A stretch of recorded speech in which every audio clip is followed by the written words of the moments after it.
السلام علیکم ورحمت الله وبرکاتو. محترم مسلمانانو، تاسو اول نمبر دا ویډیو ګورئ، بیا دې نه پس یو څو خبرې کوم. जितने हमारे फैंस हैं, व्यूवर्स हैं, पहले ये वीडियो देखे फिर बात करते हैं.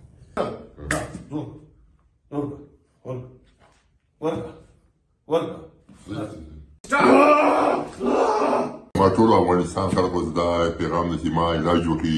زه دا ولې علاج وکړم، بیا سپورټ وکړم. او ځکه زه یو په باډي کې یو بیماري لرم او زه په مضغوم پریشر روزانه په سر پریشر دي او زه کوشش وکړم چې دنیا یو جدي ځان ورسوم او چې خپل کنده پیدا وارم. आज आप देखेंगे मेरा जो अपोनेंट है वो हमारे साथ बैठा है, लेकिन ये मैसेज आज सीरियस मैसेज है क्योंकि उसमें हमने आप लोगों को एक मैसेज दिया था पहलवानी का, मुकाबले का, लेकिन बाद में हमें पता चला है कि शेर खान जो है इनको एक बीमारी है. हालांकि ताकत माशाल्लाह इसमें बड़ी ज्यादा है, ताकत इसमें है, मुकाबला कर सकता है, ठीक है ना, लेकिन बीमार है. तो मैं जितने हमारे व्यूअर्स हैं हमें देख रहे हैं, मुकाबले सबसे पहले इम्पोर्टेंट चीज जो है वो ये है कि हम इसकी सेहत का ख्याल रखें क्योंकि अफगानिस्तान से हमारा मेहमान है तो मतलब पाला बड़ा पाकिस्तान में हुआ है. पठान है चाहे अफगानिस्तान से हो चाहे पाकिस्तान से हो, बस मुसलमान है तो हमारा भाई है, कलमे का वो है तो हमारा भाई है. موږ هم چې څه کړي دي د دې دوه ملکونو د روغ او د دغه لپاره کړي، د پښتنو د یو کېدو لپاره کړي، دنیا ته خولی دي چې بھائی موږ سره پریشا جنگ جګړه نه کوله. که موږ سره پریشا جنگ جګړه کوله دا دلته چې موږ سره وسله د ټوپکې دي، الته چې وسلې ټوپکې هغې سره چې دا بیا خلک سله ساتي، دا بیا خلک سله ساتي د خو د غیرت دپاره یې ساتو چې بېعزتي مو نشي که نه.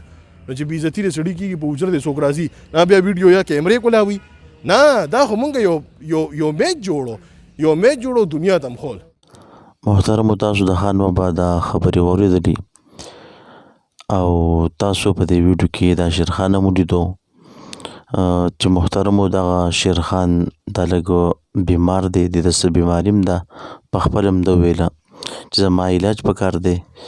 نو محترمو خان بابا چې کوم دی همدغه وایي چې مونږ دا کم مقابله چې کوم دی د په ویډیو کې دا ورکړي ده چې موږ مقابله کوو، دا زموږ هغه اصل کې دا شیرخان مخکې کول دي چې دا دنیا ته وښایو چې زموږ سره داسې خلک هم شته دي چې دومره دنګ او داسې واډۍ والا د ده مخکې والی زموږ مقصود دی. خامخا که دا په رښتیا باندې مقابله وي نو خان بابا دا هم ویله چې بیا زموږ سره دا وسلو دا ټوپکې د څه لپاره دي، بیا موږ دلته کیمرې کولولې، ویډیوګانې مې کولې، بلکې دا خو چې کوم دی بیا به موږ خپل وسله استعمالوله.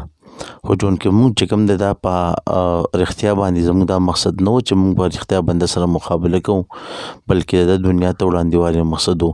نو د خان بابا چې کوم خبرې وي نو یقینا یو ښه مقصد دی چې د دغې نه څوک خبر نه دي، خلک دا سیریس اخلي او خان بابا وایي چې نه دا داسې نه ده.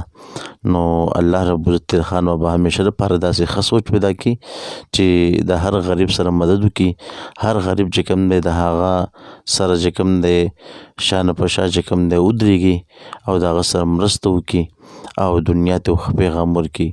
الله رب العزت هر انسان نه د ښه عمل او د نیک عمل توفیق ورکړي او د بد عمل نه د الله پاک هر انسان وساتي. وما علینا الا البلاغ.